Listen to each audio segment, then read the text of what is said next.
On this Wednesday, the western half of the U.S. still quiet and the eastern half of the U.S. still getting hammered. You can see the snow coming down throughout the entire Great Lakes and up into New England.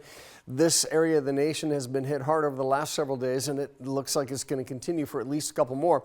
In fact, we're talking about lake effect snow in portions of New York and Pennsylvania, for example, that may total more than 3 or 5 feet, and it's still coming down. Meanwhile, we've got some pretty hefty rain coming down in portions of East Texas, Louisiana, now moving into Mississippi and headed for Alabama and beyond. This system is producing some fairly significant rainfall amounts and gusty winds, all because of some thunderstorm activity embedded within the system. Meanwhile, here in the west, high pressure has been in control for the last several days. It's finally starting to break down a little bit. There's a weak trough trying to push on shore through tonight and tomorrow.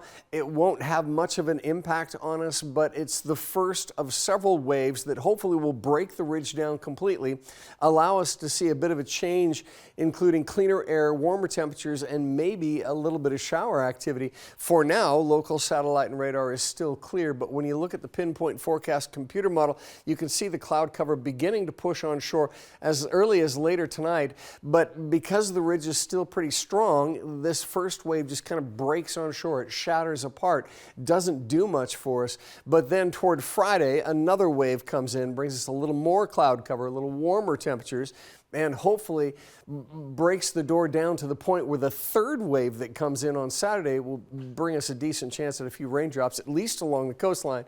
At the coast tonight, look for some cloud cover. Overnight low temperatures, upper 30s to low 40s, maybe even mid 40s in Gold Beach and Crescent City. And daytime high temperatures tomorrow in the 50s to low 60s with mostly cloudy skies in the morning.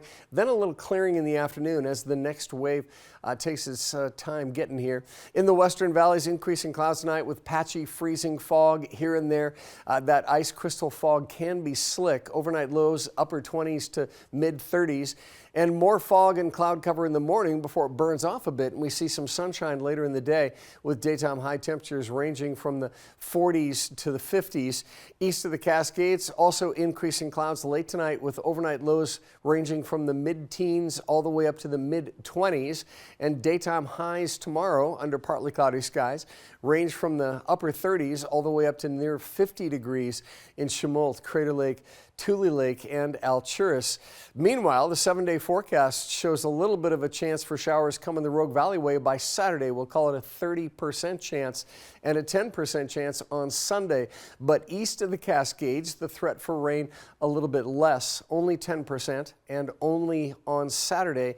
Same situation for Northern California. Chance for rain relatively small, only 10% or so, and confined to the first half of the weekend.